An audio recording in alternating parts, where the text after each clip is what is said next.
Si Jesus nagpakamatay sa krus, aron kita mahatagan og kagawasan sa sala. Mao kini ang hinungdan kung ngano kita makasinati og kaharuhay dinhi sa kalibutan.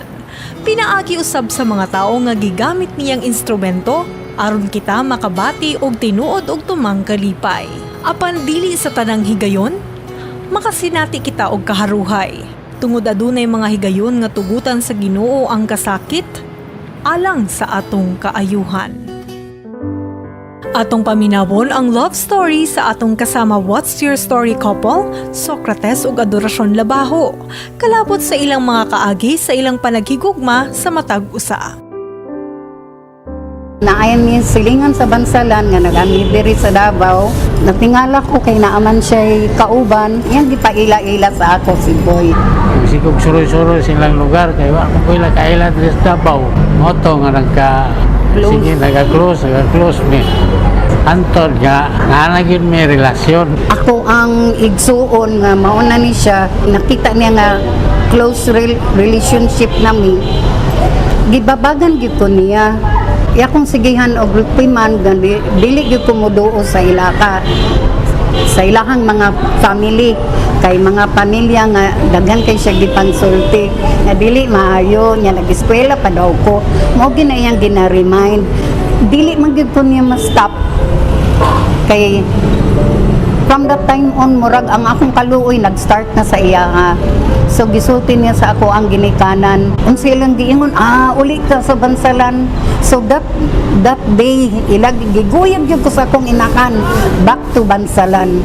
Tungod kay supak ang ginikanan ni Adorasyon sa ilang relasyon, wala kinilaing nabuhat kundili makigbulag kang Socrates. One day, mauto siya ni adto sa balay without our knowledge, maski sa ako nanikamot gid siya nga mukat-kat dito. Nakitaan siya na saktan, gitumo-tumoan na adto dito sa prisuhan. Ang nakakita po namo nga pulis kay nakailang man pud kay he was my teacher before. Mo ana siya dili man gini nangawat si Boy. Kabalo ko kay sige na siya kita po namo nga magtagbo-tagbo mi dito sa paguman sa among pag-eskwela sa eskwelahan. Tumutumuan man siya sa kong mama nga kuan kanang kuano ni kay kawatan.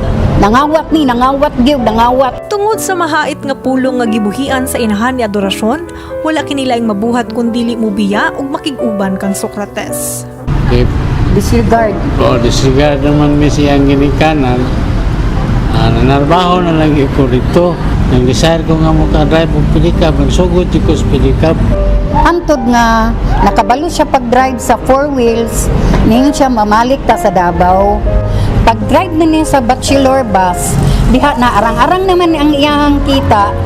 So ako po nagtinda-tinda, halo-halo lang gud og kanang mga santol anak kay wa pa man jud koy bata pa biya po niya, wala jud ko nakahuman pag-eskwela.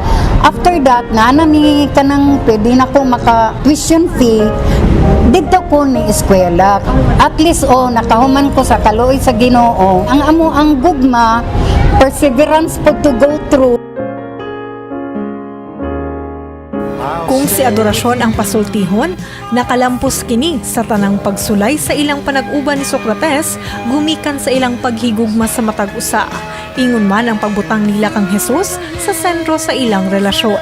I know, hinatag ka sa Ginoo sa ako kay bisan in spite sa mga sacrifices, in spite sa pagdara sa ako ang ginikanan, wala man gyud ta matarog tungod sa kuan akong gipanindigan with the grace of God. Unay kuan ba nga kanang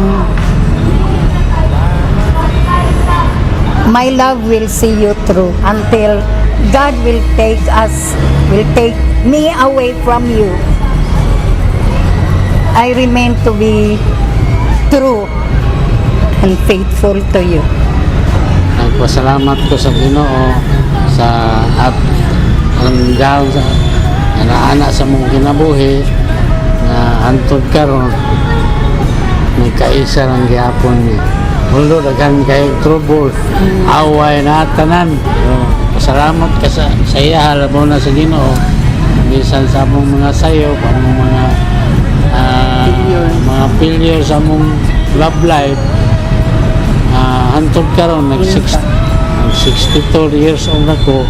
45 years na ka in marriage. Hapit na may mag-golden wedding sa mong gugma. Okay, pasalamatan sa nako siya na iyang gugma nga way lubad-lubad. Ang labaw na ang Ginoo nga naggiya All sa the glory belongs to the Lord.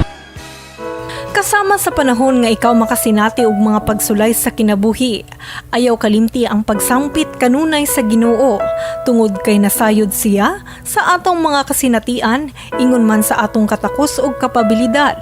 Tungod kay matod pa sa Biblia, walay bisan unsang pagsulay nga mahiabot sa atong kinabuhi, kun dili katong maantos sa tao. Apan ang Dios matinumanon, nga dili motugot nga kamo sulayan, nga labaw pa sa atong kalig-on ug kapasidad. Kun dili uban sa tanang mga pagsulay, maghahatag usab siya og pamaagi aron kamo makahimo sa paglabang sa klase-klaseng mga pag-antos ug kalisod sa atong tagsa-tagsa ka mga kinabuhi. Alang sa Oplan Redemption 2018, Radyo Man Abi Bibera, Tatak, Oremel.